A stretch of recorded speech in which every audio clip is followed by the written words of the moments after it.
18 de novembro. Começa agora o programa Hora e a Vez da Pequena Empresa. Confira no programa de hoje. O advogado Marcos Tavares Leite comentando que apenas 11% das micro e pequenas empresas optantes pelo Simples Nacional que caíram na malha fina regularizaram sua situação junto à Receita Federal. O economista Roberto Luiz Troster projetando como será o Natal de 2017.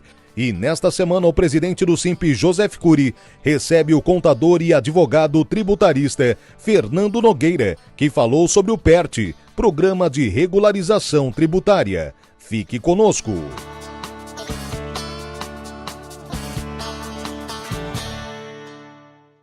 De acordo com o balanço divulgado esta semana, apenas 11% das micro e pequenas empresas que caíram na malha fina da Receita Federal regularizaram sua situação junto ao órgão. Acompanhe as explicações do advogado Marcos Tavares Leite.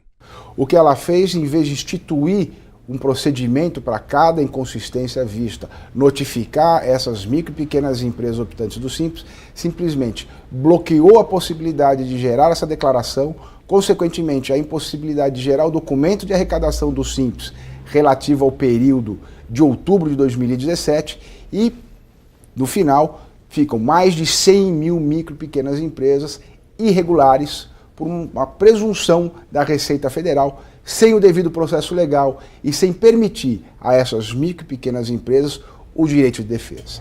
Consequência disso, somado ainda ao veto presidencial que impede que micro e pequenas empresas optantes do Simples pudessem aderir ao Programa de Regularização Tributária, chamado PERT, nós temos que desse mais de 100 mil empresas, portanto, bloqueadas na sua declaração junto ao Simples Nacional, apenas 11%, até o dia 13 de novembro, haviam feito algum procedimento de regularização. O prazo para isso é 20 de novembro. No dia 20 de novembro, aquelas que não atenderem, portanto, esta imposição da Receita Federal, ficará sujeito à exclusão do Simples, multas de 75% a 225%, execução fiscal e, portanto, até o encerramento das empresas. Esse tipo de atitude, sem permitir a defesa sequer da microempresa ou mesmo de qualquer outro tipo de empresa, simplesmente gera informalidade, gera o fechamento de muitas empresas, redução na arrecadação e geração de desemprego também. Portanto, se se quer sair da crise, o que se pretende estimular a produção, a arrecadação e geração de emprego, tem que se dar oportunidade ao empresário de responder pelas suas obrigações, saber o que efetivamente cometeu errado, dar-lhe a oportunidade de apurar o que está errado, de conceder o direito de defesa e aí então impor uma penalidade. Não se pode impor uma penalidade antes mesmo de se ter certeza de qual foi a infração cometida. E é isso, é esta inversão que se está praticando aqui no Brasil. E sem amparo legal, inclusive, simplesmente por um ato administrativo interno dentro da Receita Federal. O SIMP trabalha e trabalhará sempre para assegurar ao empresário da micro e da pequena empresa uma atividade legal, formal, assegurar a ele o seu direito de defesa, o livre exercício da iniciativa privada, direitos estes contemplados e assegurados pela Constituição Federal. Não é simplesmente impondo uma penalidade, antes mesmo de dar a oportunidade de aferir o erro, de corrigir este erro, ou mesmo de saber se realmente uma infração foi cometida, portanto, sem conceder o direito de petição, o direito de defesa e o devido processo legal, não é assim que se vai gerar emprego, não é assim que se vai gerar renda e que se vai manter a formalidade dos empresários em geral e principalmente dos empresários da micro e pequena empresa.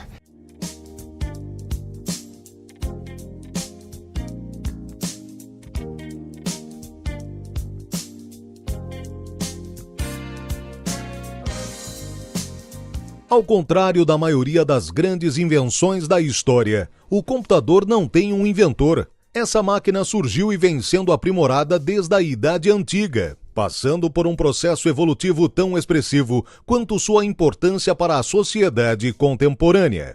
Em 1946, foi anunciada a criação do primeiro computador digital eletrônico nos Estados Unidos. Na década de 50, surgiram os computadores da primeira geração, capazes de calcular com uma velocidade de milésimos de segundo. Os aparelhos analógicos foram aprimorados até dar origem aos aparelhos digitais que utilizamos hoje. Essa, você sabia?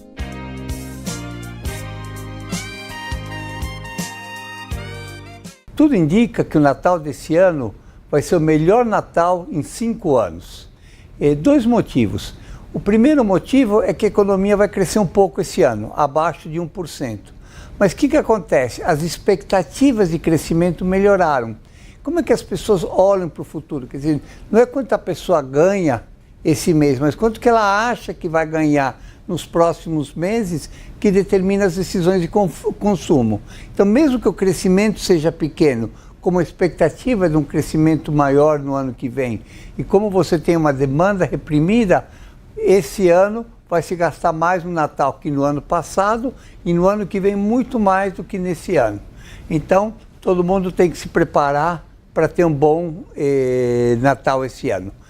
E para o ano que vem, as projeções estão dando um crescimento na casa dos 2,5% do PIB. Vai ser um valor superior a esse. E por que vai ser superior? Também por 2 motivos. O primeiro motivo é que você tem um processo de consumo reprimido. Então, alguém que não trocou o carro por 2, 3 anos, vai trocar agora. O carro que trocava a cada 3 anos, já está 5 anos sem trocar, vai trocar. Então, você vai ter uma demanda reprimida.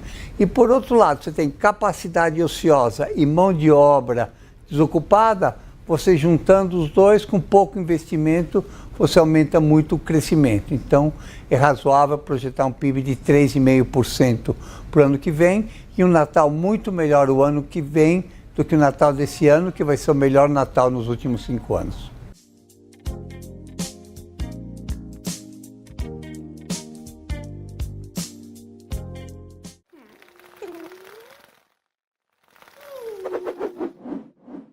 Assim como a adrenalina e emoção estão nos corações dos apaixonados pelo universo do motociclismo, estão também no DNA do Salão Duas Rodas. O evento se consagrou como o maior do setor em toda a América Latina relacionado a motos.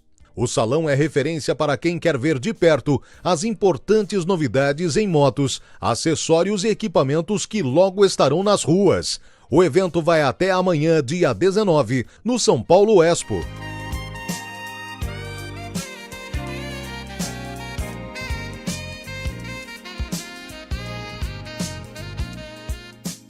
São mais de 1.100 programas, 402 horas, 24.200 minutos, 4.400 opiniões, 15 anos no ar.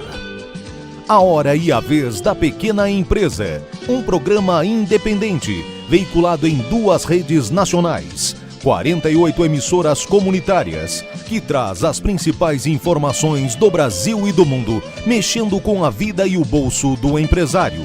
Um programa dinâmico, sinalizador de tendências e com uma abordagem diferente, comandado por Joseph Cury, presidente do Sindicato da Micro e Pequena Indústria de São Paulo. Um programa feito para você, empresário da micro e pequena empresa, herói nacional, responsável pela geração de emprego e pelo mercado interno. Obrigado por fazer parte da nossa história. Entrevista da semana.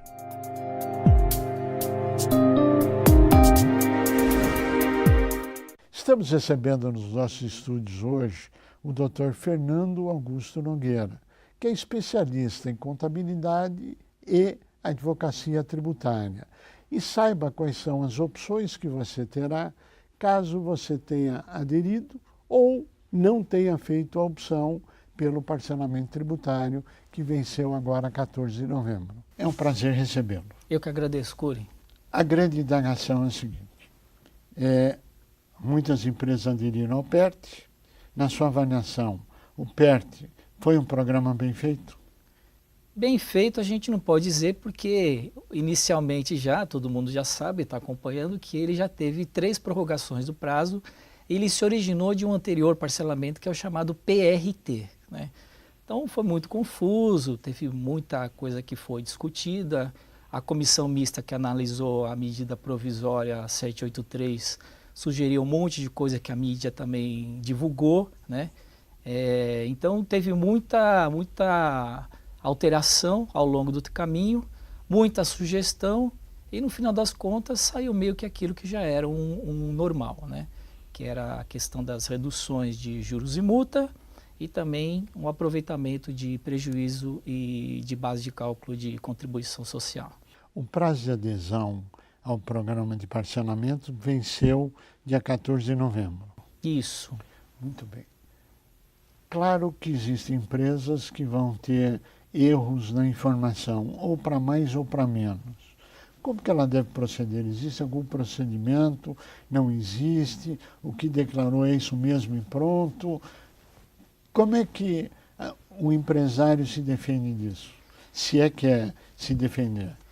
A possibilidade do empresário, é lógico que, como não houve ainda o que a gente diz consolidação do parcelamento, isso significa que o empresário ainda não indicou quais os tributos ele está parcelando. Nesse caso, vão ocorrer sim, creio eu tenho pego alguns casos já de algumas empresas que me mandam para fazer uma revisão, e já tenho identificado alguns erros de cálculo. Isso vai acontecer com certeza. Seja erro de cálculo na inclusão de algum tributo que não devia, seja erro de cálculo na hora de reduzir a parcela, de calcular as parcelas que a gente chama parcelas de pedágio. Então, com certeza, ocorrerão situações de erros materiais, né? Mas a adesão, ela é a condição dela, é o pagamento da parcela de agosto até outubro, dia 14 de novembro, né?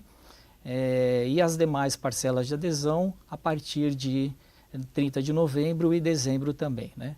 Existem outras modalidades, mas a maioria está aderindo nessas parcelas, que são as parcelas que têm as reduções de juros e multa. Bom, o que o empresário pode fazer?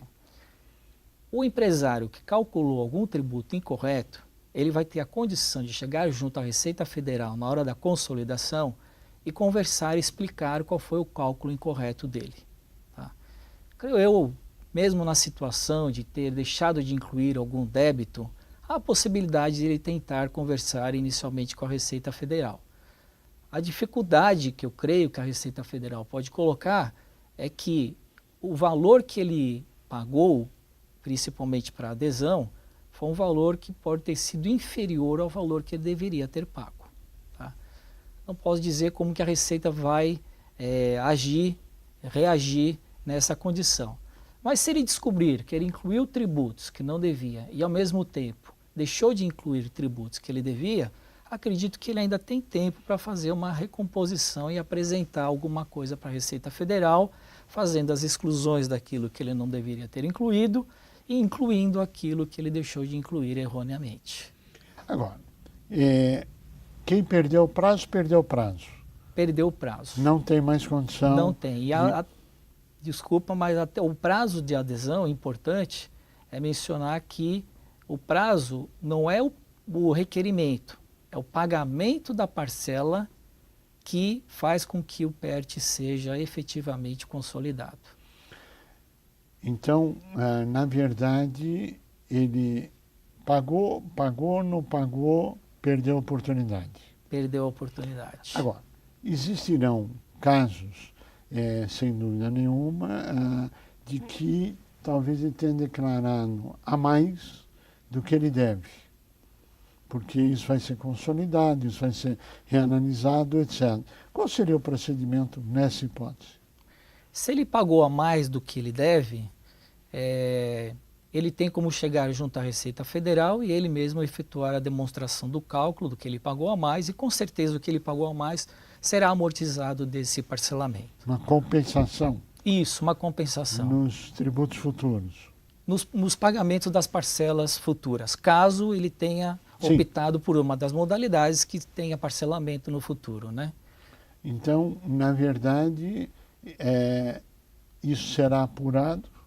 A Receita tem todas as informações de todas as empresas, porque é tudo online hoje, então ele tem todas as informações. Na verdade, é a mera conferência dos dados da Receita versus o valor declarado, é isso? Isso mesmo. No momento futuro, na consolidação, a Receita Federal vai pedir para que ele informe e indique quais os tributos que ele fez adesão ao PERT. no próprio site ela vai ter que indicar esses tributos. Aparece uma relação da Receita Federal e outra relação da Procuradoria. E ela vai clicando nos tributos em que ela fez adesão ao PERT. Agora, existe uma dúvida em relação às micro e pequenas empresas que estão no Simples. E parece que a legislação havia excluído que as empresas do Simples pudessem aderir ao PERT. E me parece que existe uma outra interpretação. Qual é essa interpretação? Curi, não é uma interpretação, não. Tá? É bom deixar claro porque, inicialmente, quando saiu a medida provisória, ela excluía, sim, as empresas do Simples Nacional para aderir ao PERT. Essa exclusão ela tem uma base constitucional, porque as micro e pequenas empresas elas já têm um regulamento, desde a Constituição, um tratamento diferenciado. Tá? Inclusive no parcelamento também. Para pior. Tem algumas situações em que realmente é para pior. Agora, por causa dessa previsão na Constituição e porque as empresas do Simples Nacional pagam muitos tributos, algumas empresas até pagam tributos estaduais e municipais junto com os tributos federais, é que não houve um consenso de como isso poderia ser incluído nesse parcelamento especial. Então, essa foi a situação que impediu, em termos da empresas que têm débitos do Simples Nacional, aderirem ao PERT. Mas há um equívoco na informação. O equívoco é que a empresa, a microempresa, a empresa de pequeno porte, aquelas que estão aderindo, que estão no Simples Nacional, elas não devem só o tributo do Simples Nacional, elas devem também tributos na condição de responsáveis. Então, quando o empresário do Simples Nacional ele faz o pagamento da sua folha de salários, ao mesmo tempo ele retém do empregado alguns percentuais a título de tributos federais, como o INSS, o Imposto de Renda. Muitos desses empresários do Simples Nacional, eles são, nessa modalidade, considerados responsáveis tributários. Esses tributos, na condição de responsáveis tributários, eles podem sim aderir ao PERT. Ou seja, tem muita gente que vai perder a oportunidade por falta de conhecimento da informação necessária. Infelizmente, infelizmente. E o que essas empresas podem ou devem fazer? Nesse caso, eu acho difícil ela conseguir fazer a adesão ao PERT. A possibilidade que sempre vai existir, que existiu, é fazer o parcelamento ordinário, que é aquele de 60 meses, tem algumas condições especiais também na Lei Complementar 123, mas não é a mesma coisa de um parcelamento especial como o PERT. É muito mais caro. É muito mais caro. Mesmo a parte retida pode ser parcelada? Mesmo, a parte retida, houve no início uma discussão de que também ela estava sendo excluída do PERT, né? Mas a Lei 13.496, que foi a conversão da medida provisória 783, ela tirou esse dispositivo que impedia a inclusão no PERT dos débitos na condição de substituto. Então, atualmente é permitido sim você incluir no PERT tributos em que você responde como responsável. E fora do PERT, não? Fora do PERT, não há na legislação ordinária, no parcelamento ordinário, não há nenhuma vedação. Também pode parcelar, mas é o que eu lhe disse, sem reduções. É muito mais caro, sim, especialmente para essas empresas que não tinham essa informação, que perderam a oportunidade, poderão fazer um parcelamento ordinário. É isso, poderão fazer um parcelamento ordinário. Pagando bem mais caro. Pagando mais caro. Porque não terão a redução dos juros e nem da multa. Exatamente. Na média, essa redução de juros e multa, para quem optar por 180 meses, reduz em quanto a dívida? Números redondos, 25%, 30% do valor? Não, não chega a tudo isso. Infelizmente, não chega a tudo isso, não. Pelos cálculos que a gente tem feito lá no escritório, no máximo chega em 20%. A redução? A redução. Optando pelo PERT. Isso, por uma das modalidades que mais tem a redução, que seria a redução de 90% dos juros e de 50% da multa. Mesmo assim, eu não tenho cálculos lá que ultrapassaram 20% do total da dívida de reduções que você conseguiu com o PERT. A vantagem é que tem até 180 meses para pagar, não é isso? Não são 180 meses o maior prazo, é 175 a modalidade que tem o maior número, a quantidade de parcelas. 175. 175. Mais 5 de entrada, que dá os 180. Isso, nesse caso daria os 180, exatamente. Isso. Então, você estava dizendo, eu te interrompi, da redução que dá aproximadamente 20% da dívida total. Né? Isso mesmo. Então, é uma boa opção, não é? Olha, esses parcelamentos especiais são excelentes, né? E até, vamos dizer assim, ele gera uma situação de injustiça, porque aqueles contribuintes que pagaram regularmente os seus tributos saíram prejudicados. Né? Se tivessem pego o dinheiro do pagamento dos tributos e aplicado, hoje eles teriam uma sobra de caixa, né? E poderiam quitar o PERT com reduções assim de 90% de juros e 50% de multa. É muito desconto. Né? Agora, na verdade, se ele deixou de pagar e a Receita está acompanhando toda a movimentação financeira, tributária, etc., porque ela tem tudo online, né? A Receita não deixa isso acontecer porque ela vai em cima de quem tem dinheiro ou aplicado, ou dinheiro em caixa, etc., quando tem a dívida tributária. A Receita ela vai mover a ação judicial de cobrança junto à Procuradoria normalmente. Né? O fato dele ter recursos, é bom deixar claro que não pagar tributos não é crime. Não é crime você deixar de pagar tributos, atrasar tributos. As condições que existem de não pagamento de tributos que são consideradas crimes são as hipóteses de substituição, em que você, na verdade, retém de quem é o contribuinte e deve recolher no lugar dele. Essas condições, sim, há algumas implicações penais. Né? Então, já existem muitos empresários, como esse parcelamento especial tem sido renovado periodicamente, já existem muitos parcelamentos, muitos empresários que já prevendo esse parcelamento especial, ele deixa de recolher tributos durante um período.